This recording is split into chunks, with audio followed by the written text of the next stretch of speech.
Por que que falar com naturalidade, você poderia decorar e sair falando, mas por que que falar com naturalidade ajuda? Porque falar e agir com naturalidade, com calma e precisão, eles destacam a sua autoridade. Não apenas no tema, mas na situação onde você está de forma geral. É como se você estivesse tão seguro e tranquilo sobre o assunto e sobre aquela situação que nem mesmo o terrível medo de falar em público é capaz de te abalar. Uma apresentação conduzida dessa forma é uma beleza de se ver.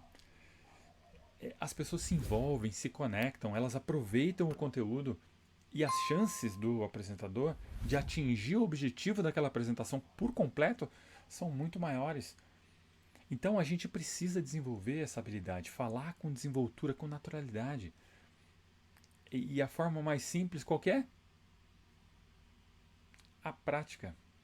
Ah, Tarcísio, mas minha voz é igual, eu falo que nem voz de GPS. E você quer que eu saia falando por aí? Que mico. É, pois é. Mas é isso mesmo. E sabe por quê? Por um motivo simples. É, sem prática, não há fluência, certo? Você quer melhorar o seu jeito de caminhar? Vai caminhar mais. Você quer melhorar a sua pontaria no arco e flecha? Vai disparar mais flechas. Você quer melhorar a sua voz de GPS? Vai falar. Você já ouviu falar de uma pessoa chamada Michael Phelps? Já deve ter ouvido falar nele, né? Nadador americano e tal. Então, ele é um exemplo de persistência e prática. Antes de participar em 2004, que foi em Atenas, a Olimpíada, né, de Atenas, o treinador dele disse que ele treinou todos os dias do ano, durante 6 anos. Por 12 anos ele ficou sem treinar aproximadamente 10 dias, contando quando ele teve um incidente qualquer lá, quebrou o braço e quando ele fez uma cirurgia na boca, acho que para tirar os dentes do siso, enfim. Qual que é o resultado? É simplesmente o melhor, o maior medalhista de todos os tempos. Além de possuir 37 recordes mundiais, acho que é isso. Ah, Tarcísio, você poderia até dizer, né? Mas ele tem genética própria para nadar. Ele tem um corpo propício. E você tem razão, ele tem tudo isso mesmo. Ele tem braços muito longos, né? Que são desproporcionais ao tamanho do corpo. E o cara tem pé enorme, ele calça 48. Além disso tudo, ele tem um negócio chamado hipermobilidade articular, que é quando você consegue mover suas articulações mais do que as outras pessoas. Então, é fato. Ele tem todas essas características físicas que são propícias para a natação. Mas foi isso que tornou ele o super campeão que ele é? Claro que não. Ele transformou esses dons físicos naturais em talento. Talento excepcional, com treino duro e disciplina. Se ele não tivesse treinado tanto, se lapidado desse jeito, ele poderia ainda ser um excelente nadador, tem todos os dons para aquilo, como muitos medalhistas e recordistas que a gente vê por aí. Mas ele foi muito além, através da prática diária, do treino constante. E no nosso caso, que é sobre desenvolver a habilidade de falar com naturalidade, com desenvoltura, eu posso te mostrar do ponto de vista do nosso cérebro o que acontece quando você fala. Eu vou mostrar aqui algumas imagens. Deixa eu ver se eu consigo mostrar para vocês aí na tela. Ó, dá só uma olhada nisso aqui. Deixa eu ver se eu consigo. Espera aí. Acho que foi. Tá todo mundo vendo? Ótimo. Muito bem. Então olha só. O que nós temos aí? Esta primeira imagem é uma. Primeiro, o que é isso, né? Aí é a representação de um cérebro, né? Aqui é o desenho de um cérebro. E esse cérebro ele foi escaneado através de ressonância magnética. Então tinha uma pessoa sentada lá, fizeram uma ressonância magnética nela e fizeram com que ela passasse por algumas experiências e aí foram medindo através da ressonância as áreas do cérebro que tinham atividade no momento que estava acontecendo aquela experiência. Então quando a gente ouve palavras, são essas áreas aqui do cérebro que se iluminam. Tá vendo? Aí o próximo slide, ó, isso aqui é quando a gente está vendo palavras, quando nós estamos assistindo e vendo as coisas, né? Vendo palavras. É esta região aqui do cérebro.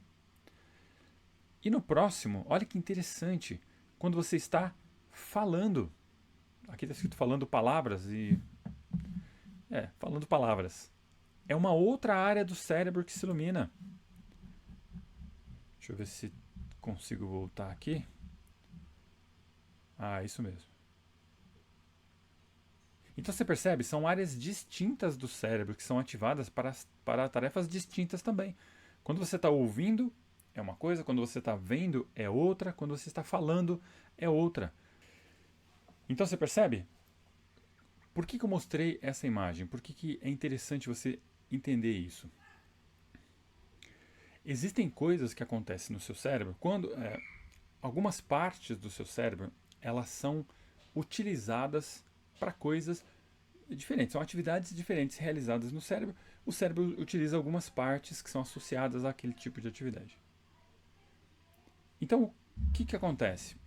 Se você costuma falar, se você costuma sempre falar, estou sempre falando, você meio que exercita aquela região de falar. Então aquela região ela fica mais, se fosse um músculo, ela fica mais musculosa, ela fica mais forte, mais pronta para reagir quando essa necessidade aparece.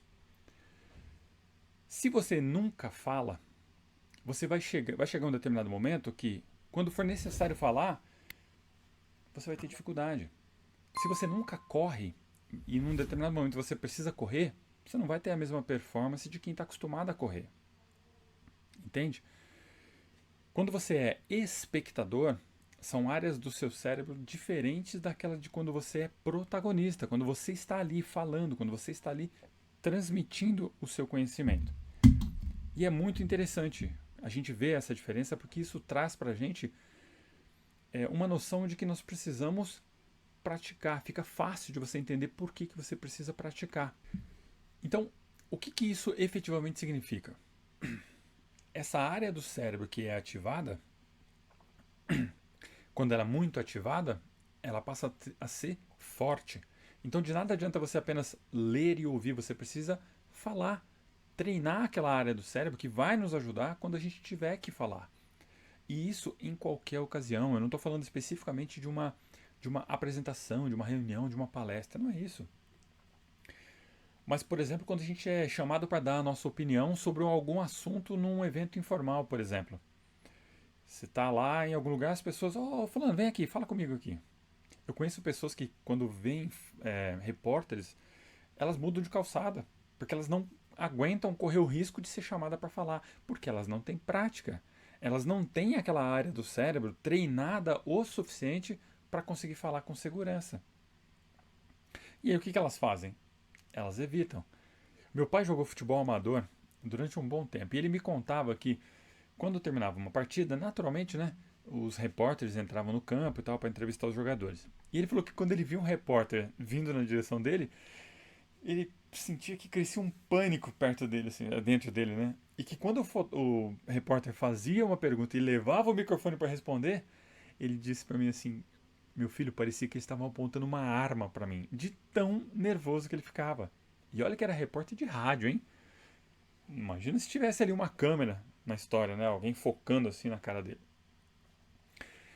Então, nós precisamos entender que essa prática ela é muito importante para que você esteja pronto, para que você esteja preparado, tanto para fazer suas apresentações quanto para falar quando for necessário.